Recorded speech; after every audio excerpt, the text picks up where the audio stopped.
Hello, my friends. Thank you for joining me again for another episode of Thinking Differently with Kathy Rhodes. I'm Kathy, and I'm always thrilled that you join and listen in. If you have not yet subscribed to this channel or liked the episode or liked the channel of any sorts, please definitely do that. It does help our stats on all the different channels while we're crunching numbers and figuring out what to do more of or less of. It helps. It helps when you interact. So thank you for that. Today I have a special guest who's joining me. He's been on the episodes before, so you might recognize him as my handsome husband. John is with me today, and we are going to dive into a really different topic than what I've been talking about the past few weeks. And it's a deep topic. It's just the simple word trust. I don't know if any of you are familiar with Patrick Lencioni, wrote a book called The Five Dysfunctions of a Team. John is certified in this content. He has studied it. You've worked with Patrick and the team. There's a lot happening. So I'm going to show you real quickly this triangle, pyramid of the five dysfunctions. But the base of any team, the foundation is trust. So I'm here to lean into everything you're going to share as well. Please educate us. There's so much goodness here. Where do you even start with the topic of trust? So as you're, not to be dramatic, but as you're talking, I'm actually getting goosebumps because trust is such a powerful word and such an important concept for leadership, for team building, for everything. Marriage, something relevant here. With people? Yeah. Okay. Yeah. So anytime we have people, trust. Right. I guess that's the umbrella that we're talking about is trust. Okay. It's so important. In fact, I was just watching a video a few minutes ago about eagles and how when two eagles find a mate, they'll do what they call a death spiral. They'll go up thousands of feet and they'll lock talons, and then they'll stop lift, and they'll start spiraling down to earth. Hold on, back up. So these two eagles, are they competing for the mate, or is it the mate, like the man and the woman? The man and the woman. They go up together and lock talons. They'll test their compatibility by locking talons in what we call is a death spiral, and they'll reach speeds up to 75 to 100 miles an hour, spiraling down to the earth. And the last minute they'll let go and they'll fly away. But it's all predicated on their compatibility in trust. Okay, hold on. How well would you do with your spouse in a death spiral? Right. Talk about like the trust that you have to have. But so they'll mate for life. But this is an important part of their relationship. If they have that trust, if they successfully spiral and stay alive, not death, then they'll mate for life because they just prove themselves to each other. Wow. Yeah, which I guess is the first concept that I want to bring to you is, as it relates to trust, is how vitally important it is to trust every member of your team. Now, success leaves clues, and we can learn a lot by nature, and that's kind of where I was going with this whole thing, is that nature does teach us a lot about everything, and in this case, trust. Right. Wow. Now, trust is a great word. It's a very ambiguous word, meaning that could have a lot of meanings. And we all think that trust is important. But I would challenge us, do we understand what goes into trust? It's a lot like for relationships, accountability. We all think accountability is great. We always want to hold others accountable. But do we want to be held accountable? Okay, so let me just make sure I'm understanding. I mean, trust, right? Yeah, foundation of a team. We need trust. But do I trust? Right. And do others trust you? We're always thinking internally to others, can I trust you? I need to trust them. And Right. Do they? And so we think we judge ourselves by our intentions, yet we judge others by their results. Ugh. So we think, my team trusts me. Do they? Would they say the same thing? So my team trusts me. Who's my team? So when we talk about trust, I gotta caveat everything we're about to share. There's two types of trust. One is the predictable trust, meaning if I do something to Kathy, I can predict that she's going to do that. It's I predictive trust. Okay. What I'm talking about is a word that maybe leaders and teammates don't necessarily like, and that's vulnerability-based trust. Okay. So one simple word, trust. It's not And simple. There's a lot of depth here. There's a lot of angles that we can go and talk about. So, spoiler alert, there's going to be multiple videos with you because of this depth. But let's start defining the trust with our team. Let's start there. And then the next video we'll go into this vulnerability trust, because I want to create a foundation so we're talking the same language, right? Okay. Right? Does my team trust me? Oftentimes a question, but who's our team? Yes. So Patrick Lencioni in his book spends more time talking about trust than any other of the 5 dysfunctions because, like you said, it's the foundation. Yeah. Now, in order for us to have trusting teams, we have to first define who's our team. Right. So many leaders are a part of at least 2 teams. The team we lead and the team we're a part of.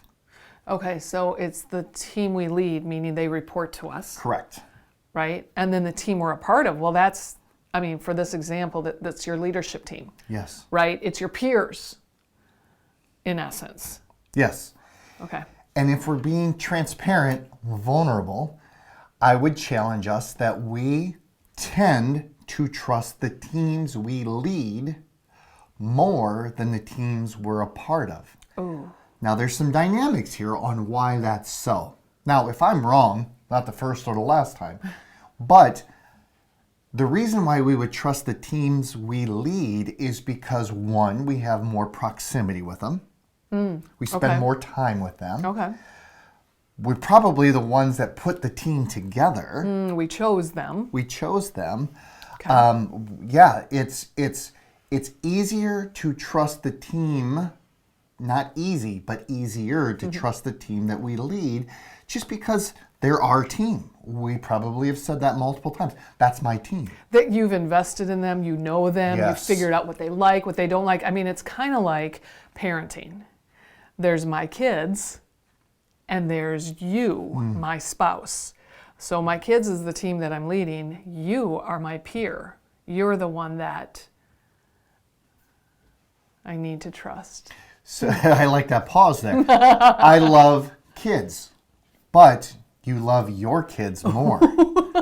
I think that's So a good, great yeah. example of trusting teams is that I'm all about teams, I'm all about trust, but I trust my team more. Right. And that can be an issue because as Pat talks about, I'd love to say this is all my content, but that's what Pat talks about. Well, he's done the research, right? He's done the studies, the Yeah. case scenarios. So I love that you're bringing back what he's found. Right. Yeah, this isn't my opinion. This is something that Pat has spent a lot of time on.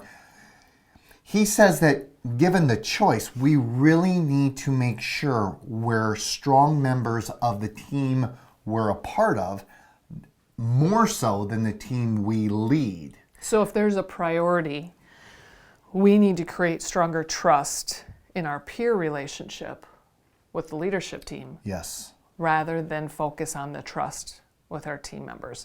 I'm going to go back to parenting again. It's no different than you and I as parents, right? When the kids come to mom and then the kids go to dad and they play the game, they learn how to manipulate and get what they want. What? Yep, it happens. And it happens with employees, right? With coworkers.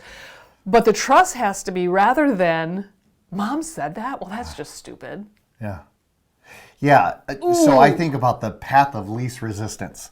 We are trained to go to that person who might tickle our ears or tell us what we want or give us a sympathetic ear more than what's right. But and even the parent, we could want to get in the kids' good graces. So we're like, okay, well, let's just figure out how to get around mom. Oh, ouch. Yeah, the parent who wants to be their kid's friend. Instead of the parent. Instead of the parent, which, that's a good thing. But it's the same in leadership. It's the same in business, right? I mean, how many times does somebody, your team member, come to you and they're unhappy with another leader, and you want to stay in their good graces. You want to be on their side. You want to advocate for them. But yet, the more important trusting relationship is with your peers. You got to have each other's back. Yes. Now, let's just get real, okay? Because I've been there. Maybe some of the audience has been there. I don't know.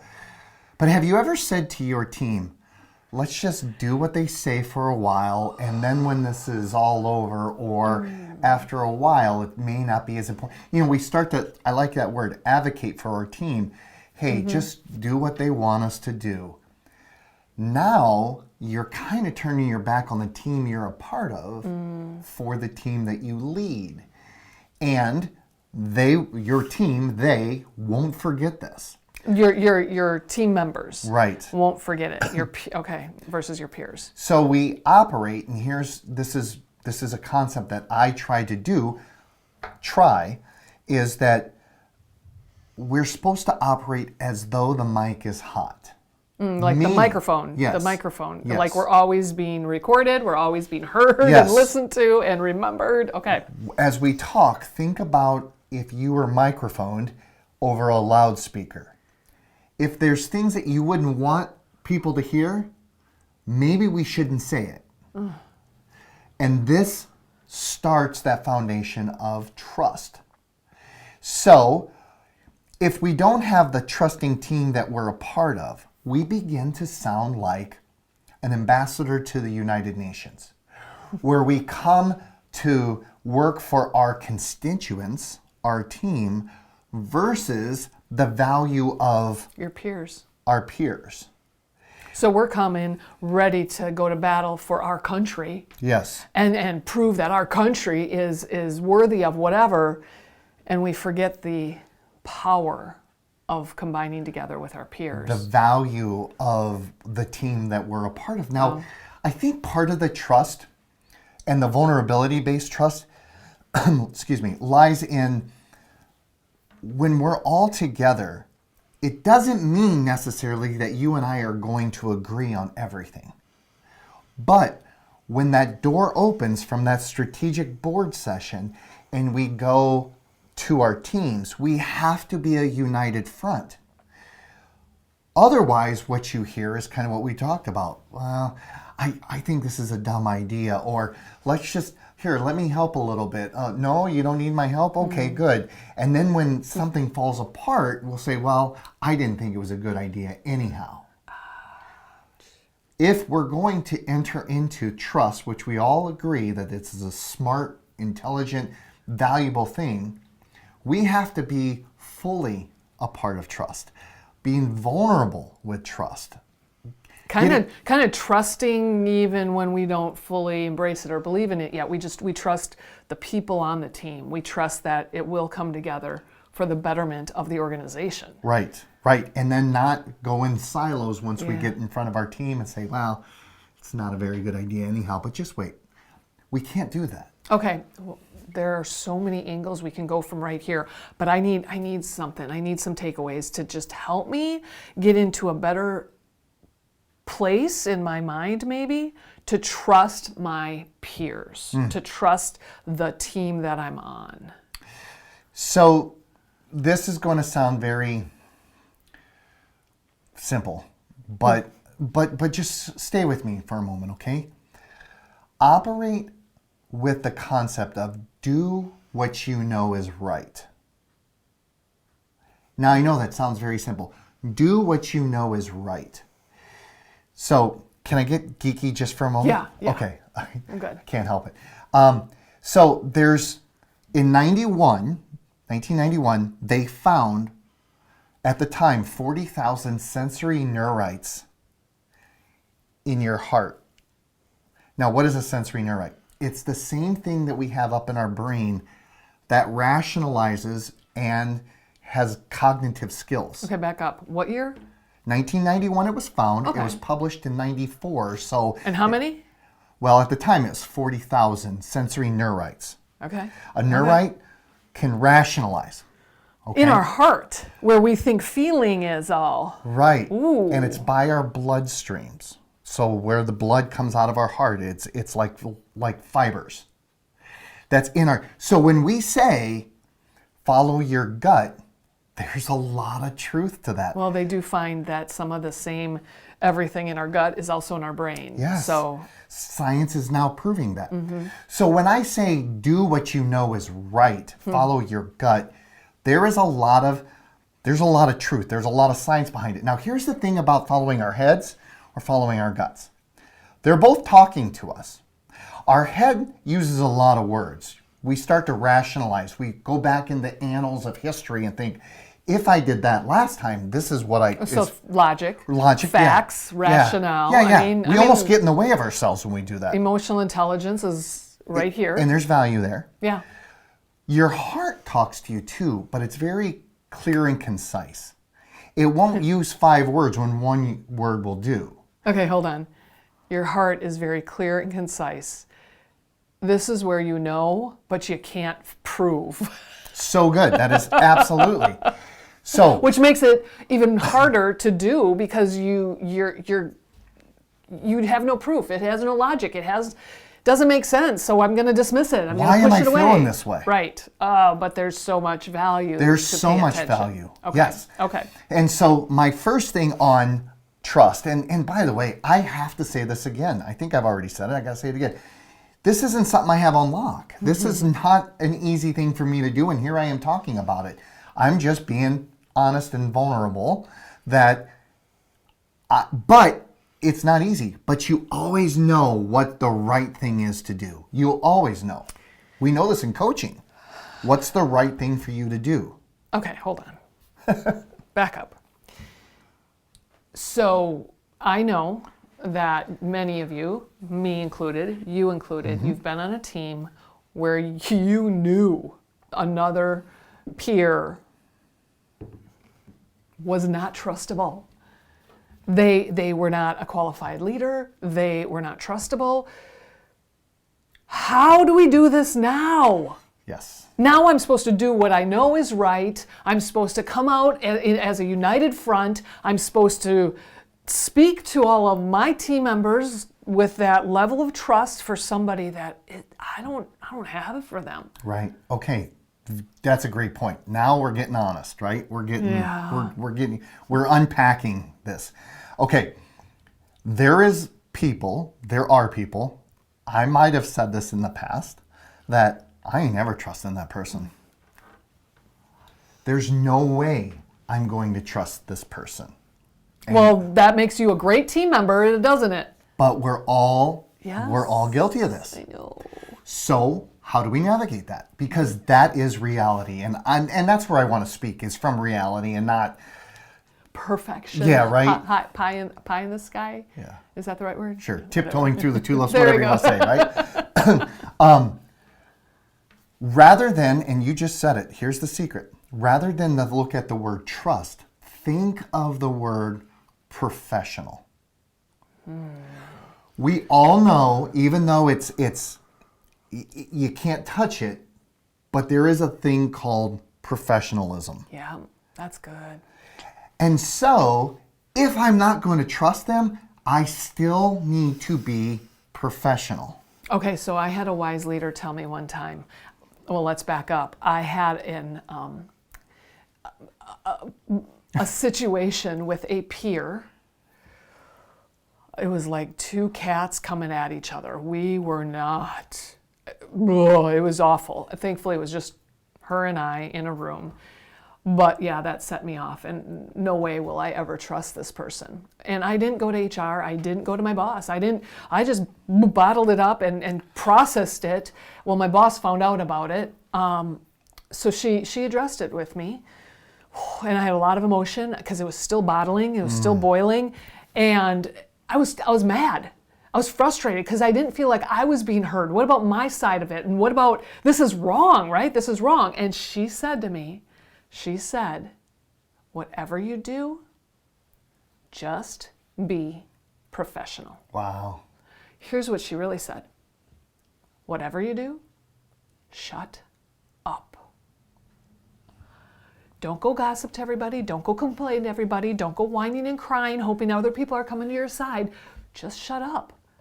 The rightness or the right way or the answers, they're going to come out, and it might take a while. It might take years.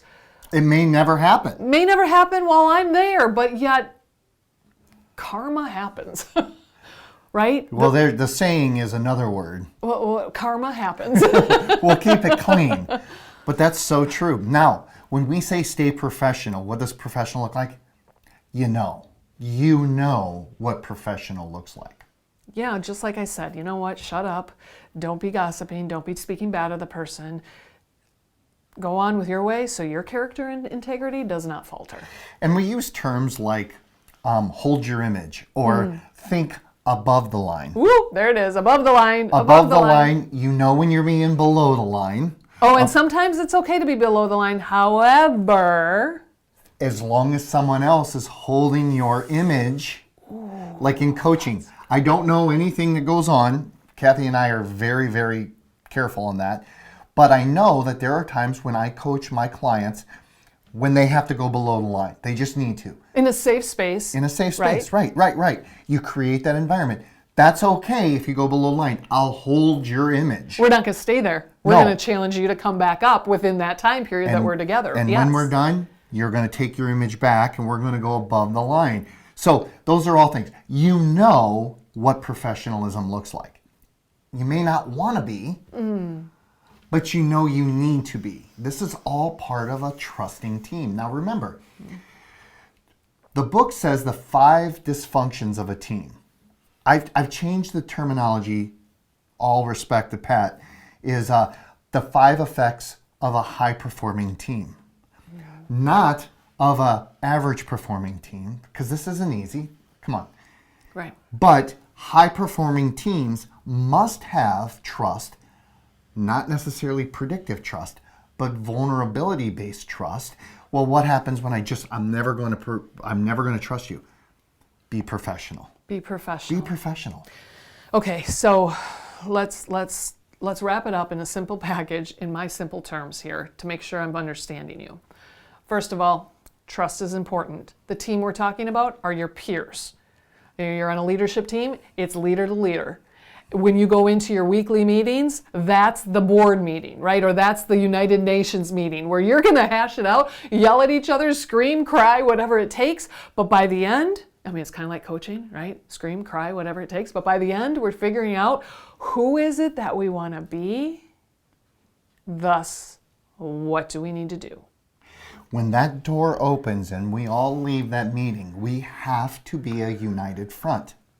We have to. You know, I want to just clarify a little more. It doesn't mean you storm out of the room, because your team member, your coworkers, your people on your team, they're right there. They're noticing. It's like the kids who are like, ooh, dad's mad. Ooh, mom and dad had a fight. They're noticing, and they're going to play the manipulation game appropriately. Like, hey, are you okay? Ooh, what's going on in there? We have to walk out already figured out our emotions so that we can have that united front. Am I right here? Is there? Yeah, because leaders that I have studied this a lot, extensively. Leaders think that we can hide stuff from our team. You can't. You might as well, like I'm sweating. Look at this, I'm sweating. Instead of, I'm fine, I'm calm, cool, and collected. No, your team knows if there's something going on. We've had conversations where they'll be like, what's up? Right. Right. Come on, you can trust me. Right. Well, seriously, speak as though the mic is hot. If you're not going to say it over a loudspeaker, don't say it. Don't say it. Don't say it. And that goes back to professionalism. So yes, you're spot on. Okay. Let's just sit with that before we before we go further, because this vulnerability trust thing you're talking about kind of scares me a little bit. Hard. So let's just sit with embracing the team that we're a part of, embrace our peers, and figure out how to be professional, even though when we don't fully agree or don't fully understand or don't fully like all the people at the time. So what you just said is let's figure out how. One way of doing that is just take the next right step. I like that. I use this all the time in coaching where we don't know step 25. That's so true. And it's not for us to know that right now. But what's the next right thing that you need to do? And you stay there. Because once you take that step, guess what? The next step, right step, will be illuminated for you to take. You know what makes it easier to take the next right step? Define who you want to be. Who do you want to be as a leader, as a co-leader of the leadership team? That's good. That's good. Not do, Be. but be. It all starts with our being. So good. Okay, sit on that one. We'll see you next time in a few weeks with a little more depth to trust.